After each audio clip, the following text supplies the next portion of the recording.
ឥឡូវហ្នឹងចាស់ហើយវិញរន់ភ្លេចមុខភ្លេចក្រោយទិញងាវ1គីឡូយកមកគឺចង់យកមកធ្វើងាវហាអំបិលម្ទេសទិញតាំងពីថ្ងៃអាឡ័យតែរវល់ការងារតិចតុបចុះឡើងហ្នឹងគឺទុកតទៅពេលល្ងាចបណ្ដឹងថាខ្លួនឯងហ្នឹងទិញងាវ1គីឡូមកអត់បានហាអំបិលម្ទេសទេបងប្អូនហើយទុកតទៅល្ងាចទៅទុកស្អែកខ្លាចងាវហ្នឹងគឺមូសខាំងាប់អស់អញ្ចឹងទេខ្ញុំយកងាវនេះគឺយកមកច្នៃធ្វើងាវលីងអំបិលម្ទេសវិញម្ដងសម្រាប់គ្រឿងវិញគឺធ្វើដូចងាវហាអំបិលម្ទេសអញ្ចឹងគឺយើងមានដាក់ខ្ទឹមដាក់ម្ទេសអំបិលប៊ីចេងអញ្ចឹងទៅដាក់ទឹកមកបន្តិចរងាស់ងាវជាមួយនឹងគ្រឿងរបស់យើងហ្នឹងឲ្យវាស្ងួតតតែអំបិលរបស់យើងនឹងស្ងួតល្អលីងវាតតែឈ្ងុយតែប៉ុណ្ណឹងគឺយើងបានងាវលីងអំបិលម្ទេសហើយបើនិយាយពីរសជាតិគេងាវហាអំបិលម្ទេសជាមួយនឹងងាវលីងអំបិលម្ទេសហ្នឹងគឺវាស្តៀងគ្នាទេឆ្ងាញ់មួយបែបម្នាក់ណាហើយខ្ញុំគឺដាក់លីងជាមួយនឹងងាវហើយគឺមកធ្វើទឹកត្រីអំពិលទុំម្ទេសហិលនេះដើម្បីទុកជ្រលក់អូយនិយាយពីថាឆ្អិនហើយតំណងណាបងប្អូនហើយក្លិនរបស់គេឡើងឈ្ងុយនិយាយពីតំណងអូយតំណងពេលថ្ងៃមិនបានញ៉ាំឥឡូវនេះគឺថាមកញ៉ាំពេលយប់ម្ដងងាវលីងអំបិលម្ទេសពេលយប់ជាតិសាហាវហ្មងឯណា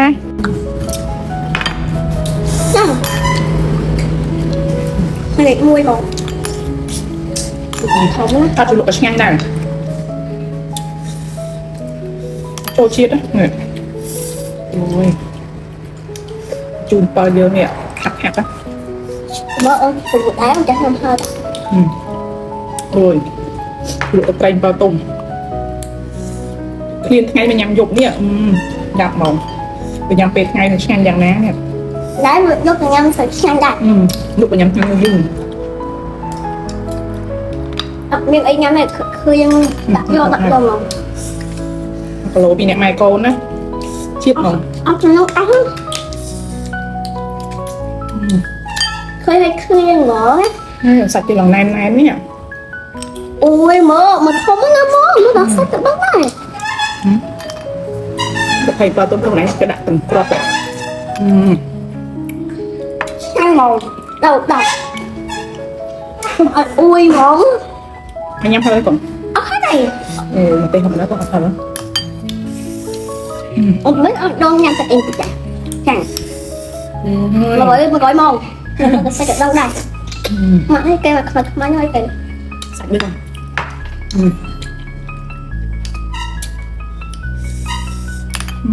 ជាតិណាអូអួយ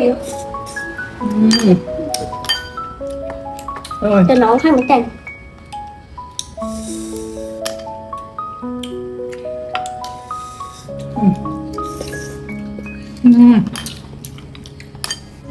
អូយឆ្ងាញ់ណាស់បងប្អូនហើយ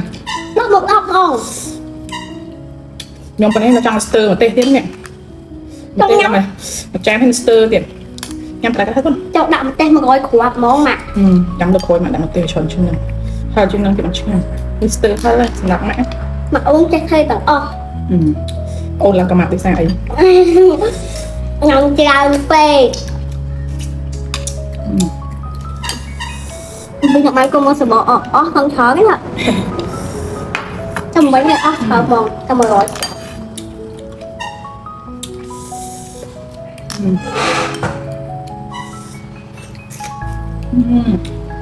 cái này chiếc món